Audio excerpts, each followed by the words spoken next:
Grant Wahl and Brian Straus here in Sao Paulo at the World Cup, and we knew the German Americans on the U.S. team were a big story heading into the tournament, and that continued in Game 1. The obvious one, John Brooks coming on at halftime and scoring the game winner, but Jermaine Jones had a really effective game, covering a lot of space and shutting down offensive thrust from the Ghanaians. Yeah, a big part of Jurgen Klinsmann's game plan against Ghana was to really sort of clog the middle, force them to either pass through it as if they were Spain, not this Spain, last Spain, or go to the wings and cross it in. And so there was a lot of pressure down the flanks, and it took Jermaine and DeMarcus Beasley a good chunk of the first half to sort of get their spacing down. But once they did, Ghana didn't really have as many looks as a lot of people may think. Yes, they had a lot of the ball, and they controlled a lot of the midfield, but there weren't a lot of real clear-cut scoring chances, and a lot of that came down to the work of Jermaine Jones. Another really big play made by another German-American, Fabian Johnson, in this game. Didn't get a lot of credit for it, but he earned the corner kick that the U.S. scored off of right at the end there, just with some really good work down the right side. Yeah, I mean, the debate about whether or not the Germans,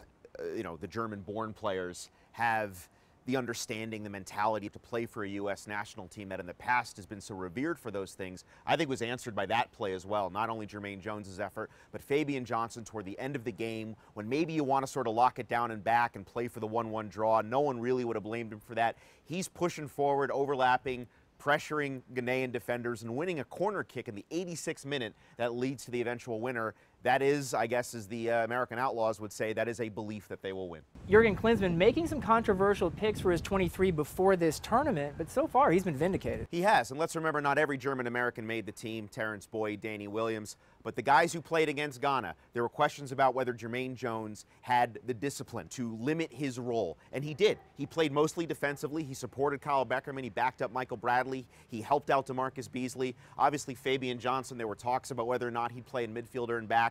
And then John Brooks, who shouldn't have been on the field at all. You know, I mean, Matt Besler, the only reason he was there was because Matt Besler was injured. And here's a guy, 21, not even cap-tied, comes on the greatest stage and has the composure to knock home the game-winning goal.